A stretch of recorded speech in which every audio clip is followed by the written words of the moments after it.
আসসালামু আলাইকুম রহমতুল্লাহি ওবরকাতুহু। সম্মানিত দর্শক, আওয়ামী লীগের যারা লোকজন রয়েছেন ভীষণ রকম স্বপন বিলাসী। হঠাৎ করে তারা যেভাবে আনন্দে উদ্বেলিত হন, তাদের চোখে মুখে সামান্যতম একটু আশ্বাসবাণী কেউ যদি শোনায়, অমনি তারা খুশিতে টগবগ করতে থাকেন। আবার অন্যদিকে যদি আকাশে একটু মেঘ দেখা দেয়, কোনোদিন যদি কোনো পাখি গান না গায়, কোনো গাছের পাতা না ঝরে পড়ে যায়, তাদের মন খারাপ হয়ে যায়। এটা খুবই স্বাভাবিক। কেন? গত ১৫টি বছর, ১৫টি বছর তো একদিন ২ দিন নয়। ১৫টি বছর প্রকৃতি তাদেরকে অবারিত কতগুলো সুযোগ দিয়েছিল। রাষ্ট্র ক্ষমতা, ব্যবসা-বাণিজ্য, প্রভাব প্রতিপত্তি, সমাজে যখন যা ইচ্ছা করার যে অবারিত তাদের যে ক্ষমতা, এটি ভোগ করতে তারা ধরে নিয়েছিল যে এভাবেই আসলে জীবন যাবে। তারা নিজেদেরকে সৌভাগ্যবান ভাবত। অনেকে যারা ধর্মকর্ম করত তারা আল্লাহকে ধন্যবাদ জানাতো। তাদের একটা বিরাট অংশ তারা শেখ হাসিনার প্রতি ভীষণ রকম কৃতজ্ঞ ছিল এবং তারা মনে করত যে শেখ হাসিনা তাদের জন্য রহমত এবং বরকত। আওয়ামী লীগের অনেক বড় মানুষ যাদের সঙ্গে আমার কথাবার্তা হতো, যারা শেখ হাসিনার সমপর্যায়ের লোক, নিজেদের বাত আছে, মানে বাতের ব্যথা আছে, ব্রঙ্কাইটিস আছে, নিউমোনিয়া আছে, লাঠিতে ভর করে চলে, গলা কাঁপে, থরথর করে কাঁপে। তো এই ধরনের বৃদ্ধ বা বৃদ্ধা আওয়ামী লীগের যারা নেতা এবং নেত্রী, যারা শেখ হাসিনার বয়সী কিংবা শেখ হাসিনার চেয়ে সমবয়সী না, অন্তত ৭-৮ বছর জুনিয়র হবেন, তারাও ভাবতেন শেখ হাসিনা আগামী অন্তত ২০৪১ সাল পর্যন্ত তিনি ক্ষমতায় থাকবেন। বোঝার চেষ্টা করুন, ২০৪১ সনে শেখ হাসিনা ক্ষমতায় থাকবেন এবং তিনি ১০০ বছর পর্যন্ত প্রধানমন্ত্রী থাকবেন, আরও ১৫ বছর তিনি প্রধানমন্ত্রী থাকবেন। এইরকম চিন্তা চেতনা, অর্থাৎ ১৫ বছর কেন, ১০০ বছর যদি হয়, এখন তার বয়স যদি 78 হয়, তাহলে আরও ২২ বছর তিনি রাষ্ট্র ক্ষমতায় থাকবেন। এই ধরনের চিন্তা শুধু না, শতভাগ বিশ্বাস নিয়ে, আস্থা নিয়ে আওয়ামী লীগের লোকজন হেলে দুলে থাকতো এবং শেখ হাসিনার জন্য দোয়া করত। ঠিক এখন একই অবস্থা। যারা পালিয়ে গেছেন, যারা দেশের মধ্যে আছেন, তারা সবাই মনে করেন যে শেখ হাসিনা সুপার লেডি। ৭৮ বছর কোনো বয়স হলো নাকি? যদি ডক্টর মোহাম্মদ ইউনূস একজন সাধারণ মানুষ, নামাজ কালাম পড়েন কিনা আল্লাহ জানেন, হজ ওমরা করেছেন কিনা তাও আল্লাহ জানেন, কিন্তু শেখ হাসিনা তো আল্লাহর ওলি। তিনি তাহাজ্জুদ নামাজ পড়েন, কোরআন শরীফ পড়েন, গোপনে দান করেন, খয়রাত দান করেন, হাজার হাজার ছেলে মেয়েকে বিভিন্ন স্কলারশিপ দিয়ে লেখাপড়া করান, তার সমস্ত সহায় সম্পত্তি ট্রাস্টের মাধ্যমে বিভিন্ন মেডিকেল ফ্যাসিলিটিস দিয়ে বহু মানুষকে তিনি চিকিৎসা করান। তার অন্তর কাঁদে মানুষের জন্য। মানুষ পুড়ে গেল, তিনি সঙ্গে সঙ্গে একটি বার্ন ইনস্টিটিউট গড়ে তুললেন। এশিয়ার সবচেয়ে বড় বার্ন ইনস্টিটিউট তিনি করে তুললেন। এই শেখ হাসিনা, তার প্রতি আল্লাহর দয়া আছে না? তিনি অনেক দিন বেঁচে থাকবেন, আবার ক্ষমতায় আসবেন, আবার সানাই বাজবে, নহবত বাজবে। এই ধরনের চিন্তা করে কত মানুষ যে চোখের পানি ফেলেন, কত মানুষ যে দোয়া করেন, তার খোঁজ খবর কেবলমাত্র আওয়ামী লীগের লোকজন জানেন। কথার অর্থ, মানে এখনো তাদের বিশ্বাস, ভরসা, ভালোবাসা শেখ হাসিনাকে কেন্দ্রিক। ফলে আপনি যদি শেখ হাসিনাকে নিয়ে কোনো ইতিবাচক কথা বলেন, মুহূর্তের মধ্যে আওয়ামী লীগের লোকজন আছেন, যাদের জ্বর আছে তাদের জ্বর ভালো হয়ে যায়, যাদের সর্দি তাদের সর্দি ভালো হয়ে যায়, যাদের হাত পা অবশ হয়ে যায় তাদের অটোমেটিক থেরাপি হয়ে যায়।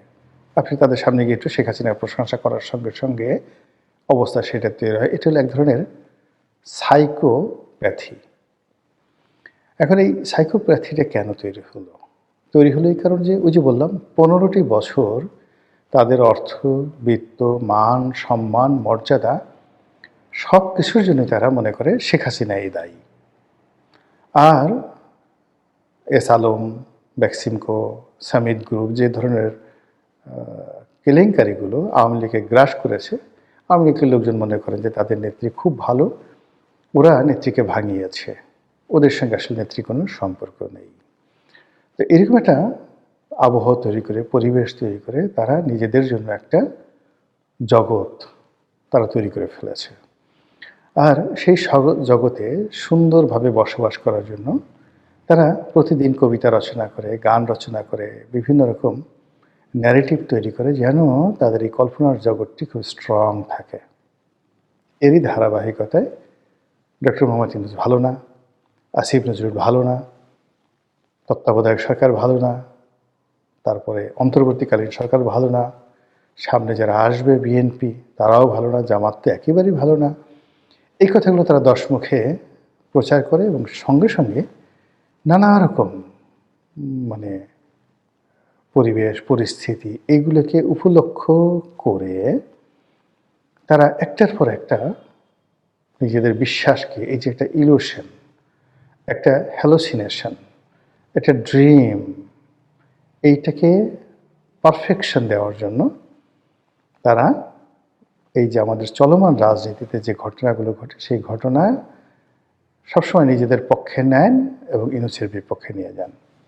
যেমন ধরা গেল যে মার্কিন একজন রাষ্ট্রদূত এলেন সাম্প্রতিক সময়, তারা খুঁজে বের করে ফেলেছে যে এই রাষ্ট্রদূত তাদের লোক, এই রাষ্ট্রদূতের সঙ্গে তাদের মন্ত্রীর এই সম্পর্ক, শেখ হাসিনার এই সম্পর্ক, জয়ের এই সম্পর্ক, কবে কোন এই রাষ্ট্রদূত তাদের কোন মন্ত্রীর বাসায় গেছেন, কোন নেতার বাসায় গেছেন, কোন নেতার গ্রামের বাড়িতে গেছেন, এই বিষয়গুলো তারা স্মরণ করে এক ধরনের নিরাপত্তা খুঁজেন যে এই যে আমেরিকার যে সারা পৃথিবীতে একদলীয় একটা কর্তৃত্ব চলছে, এই কর্তৃত্বর সময়টিতে তাদের একান্ত প্রিয়জন একজন মানুষ বাংলাদেশের রাষ্ট্রদূত হিসেবে এসছেন, তিনি পিটার হাসের মতো হবেন না, তিনি তাদের এই বিপদের দিনে সহযোগিতা করবেন।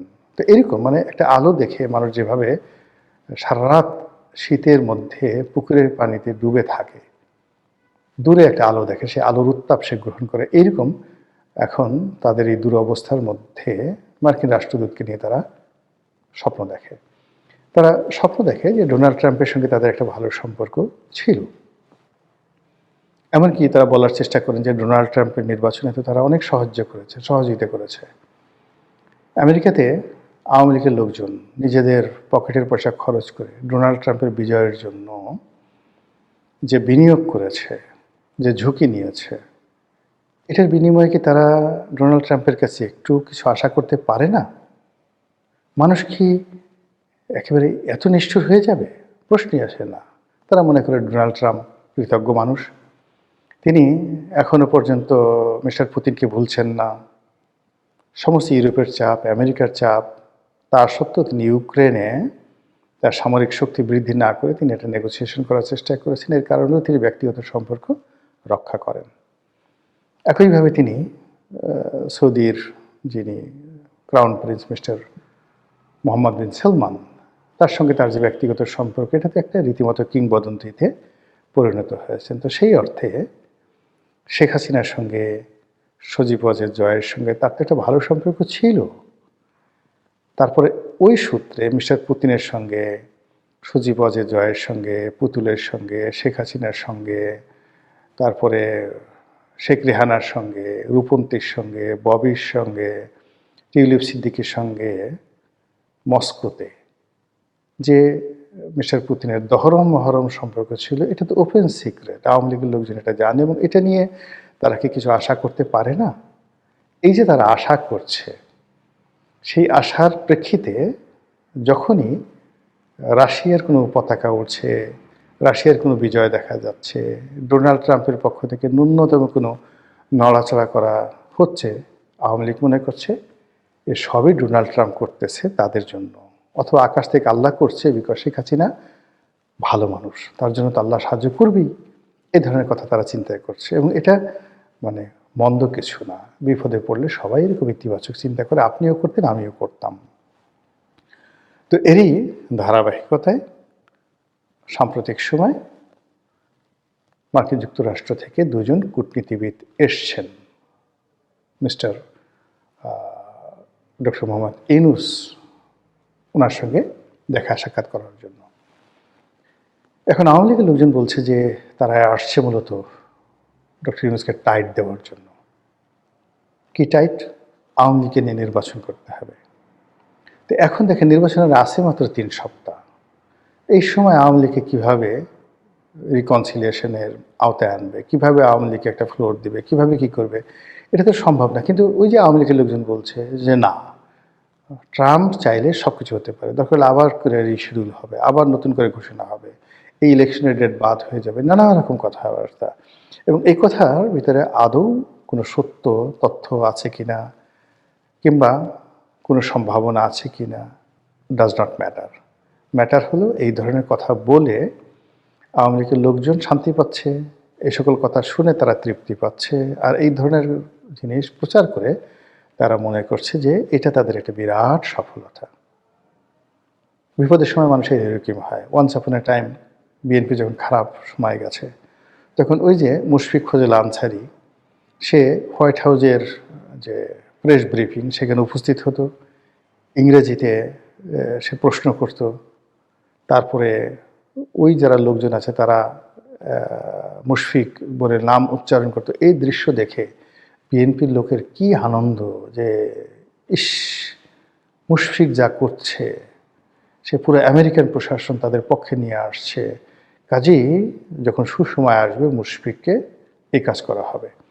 তো ওই সময়টিতে আওয়ামী লীগের জমানাতে আমেরিকাকে কেন্দ্র করে মুশফিক ফজল আনসারীর কর্মকাণ্ডকে আওয়ামী লীগ যেভাবে নিত, এখন আমেরিকা, ডোনাল্ড ট্রাম্প, তার পররাষ্ট্রমন্ত্রী, তার ভাইস প্রেসিডেন্ট, বাংলাদেশে নিযুক্ত রাষ্ট্রদূত কিংবা দক্ষিণ এশিয়া বিষয়ক যে কোনো কূটনীতিবিদ কিংবা পররাষ্ট্র মন্ত্রণালয়, যেটাকে ওরা স্টেট ডিপার্টমেন্ট বলে, সেখানকার কোনো কর্তা ব্যক্তি যখনই বাংলাদেশে আসে আওয়ামী লীগের লোকজন স্বপ্ন দেখে এই বুঝি আবার তাদের নেত্রীর জয়গান শুরু হলো, এই বুঝি তাদের নেত্রী ফিরে এলো, এই বুঝি তাদের আবার সেই জয় বাংলা জয় বঙ্গবন্ধু স্লোগান চালু হয়ে গেল, আবার সেই সুখের স্বপ্ন।